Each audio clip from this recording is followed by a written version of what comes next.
नमस्तेस्तु भगवन् विश्वेश्वराय महादेवाय त्र्यम्बकाय त्रिपुरान्तकाय त्रिकाग्निकालाय कालाग्निरुद्राय नीलकण्ठाय मृत्युञ्जयाय सर्वेश्वराय सदाशिवाय श्रीमान् महादेवाय नमः।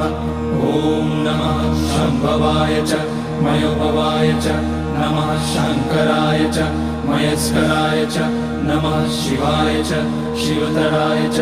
ॐ त्र्यम्बकं यजामहे सुगन्धिं पुष्टिवर्धनम् उर्वारुकमिव बन्धनान् मृत्योर्मुक्ष्यमामृतात्।